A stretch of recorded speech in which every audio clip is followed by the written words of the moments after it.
नमस्कार, मैं हूं एसआर गोखले। स्वागत है आपका मेरे YouTube चैनल पर। आज हम चर्चा करेंगे हिंदी व्याकरण से संबंधित एक महत्वपूर्ण टॉपिक पर, जिसका नाम है शब्द युग्म। तो आइए इसमें हम आगे बढ़ते हैं और ये क्या चीज है इसको समझने का प्रयास करते हैं। शब्द युग्म हिंदी भाषा में ऐसे शब्द जिनका प्रयोग जोड़े जोड़े में होता है या साथ साथ में होता है, उन्हें शब्द युग्म कहा जाता है। उदाहरण के लिए रोटी कपड़ा, गाड़ी अड्डा, पेन कापी, ताला चाबी, आगे पीछे या पीछे पीछे, इस तरह से। तो ये सभी शब्द जो साथ साथ में इस्तेमाल होते हैं, इन्हें शब्द युग्म कहा जाता है। जैसा कि इसका शब्द से ही हम अंदाजा लगा सकते हैं कि शब्दों का कोई युग्म होगा, उसी को शब्द युग्म कहा जाता है। परिभाषा की यदि बात करें तो परिभाषा में आप हिंदी में इस तरह से बोल सकते हैं, भाषा में जिन शब्दों का प्रयोग साथ साथ में किया जाता है उन्हें शब्द युग्म कहा जाता है। इस तरह से आप इसकी परिभाषा लिख सकते हैं। बात करते हैं शब्द युग्म की प्रकार के बारे में। तो हिंदी भाषा में शब्द युग्म 4 प्रकार के होते हैं।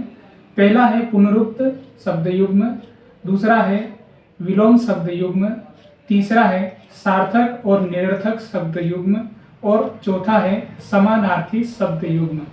एक एक करके इनको हम उदाहरण सहित बारी बारी से समझते हैं। सबसे पहले है पुनरुक्त। तो जैसा इसका शब्द है पुनरुक्त, पुनः उक्त होने वाले, इसमें एक ही शब्द को 2 बार प्रयोग किया जाता है, जैसे कि जल्दी जल्दी, कभी कभी। वाक्यों में इसका प्रयोग इस प्रकार होगा, जल्दी जल्दी अपना काम पूरा करो, बरसात के दिनों में कभी कभी इंद्रधनुष दिखाई देता है। विलोम शब्द युग्म, इसमें एक शब्द के साथ उसके विपरीत अर्थ वाले शब्द का प्रयोग किया जाता है, जैसे ऊपर नीचे, आगे पीछे आदि। वाक्यों में इसका प्रयोग इस प्रकार होगा, समुद्र में लहरें ऊपर नीचे चलती हैं, 2 मोटरसाइकिलें आगे पीछे दौड़ रही थी।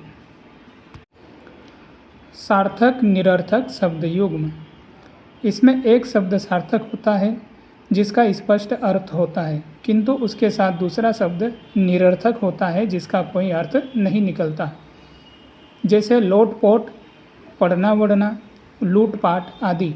वाक्यों में इसका प्रयोग इस प्रकार होगा, शेर और चूहे की कहानी सुन बच्चे लोटपोट हो गए, बीच बाजार में चोर लूटपाट करने लगे, अचानक पुलिस को देख 9-2-11 हो गए।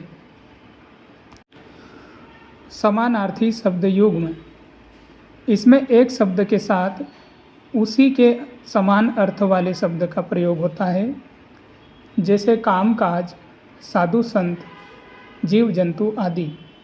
वाक्यों में इसका प्रयोग इस प्रकार होगा, और सुनाओ मित्र, काम काज कैसा चल रहा है, पर्यावरण प्रदूषण से जीव जंतु परेशान है।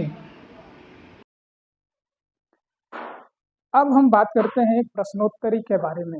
तो प्रश्नोत्तरी से हम यहाँ पर यह समझेंगे कि आपने ये जो पूरा वीडियो देखा, इसमें इस टॉपिक को समझा, तो इसमें कहाँ तक आपकी प्रोग्रेस हुई है। तो पहला प्रश्न हम यहाँ पर ले लेते हैं कि शब्द युग्म कितने प्रकार के होते हैं। ये चारों ऑप्शन आपके सामने यहाँ पर दिखाई दे रहे हैं, 2 प्रकार के, 5 प्रकार के, 4 प्रकार के या 3 प्रकार के। तो इसका सही आंसर क्या हुआ, 4 प्रकार के। इसी तरह से अगले प्रश्न की ओर बढ़ते हैं, शब्द युग्म जैसे तैसे किस प्रकार का है। यानी कि जो हमने शब्द युग्म के 4 प्रकार पढ़े थे, उसमें से ये जो शब्द युग्म जैसे और तैसे किस प्रकार का है, किस श्रेणी का है। तो ये चारों ऑप्शन आपके सामने हैं, आप इन्हें पुनरुक्त, सार्थक निरर्थक, समानार्थी या विलोम शब्द युग्म। सही उत्तर है सार्थक निरर्थक शब्द युग्म।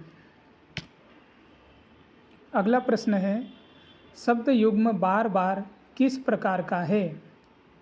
4 ऑप्शन है, सार्थक निरर्थक, विलोम शब्द युग्म, समानार्थी शब्द युग्म या पुनरुक्त शब्द युग्म। सही उत्तर है इसका पुनरुक्त शब्द युग्म।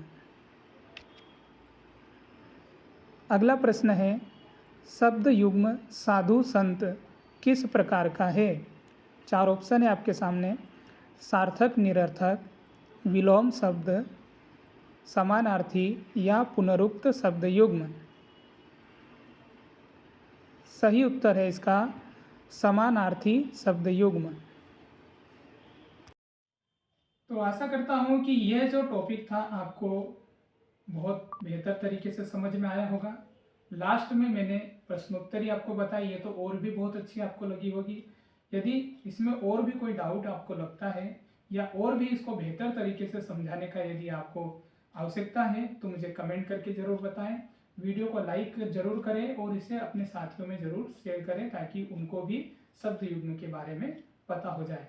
इसमें आपको रटना नहीं है, सिर्फ समझने की बात है और समझ कर ही हम परीक्षा में अपना आंसर दे पाएंगे। Thank you for watching.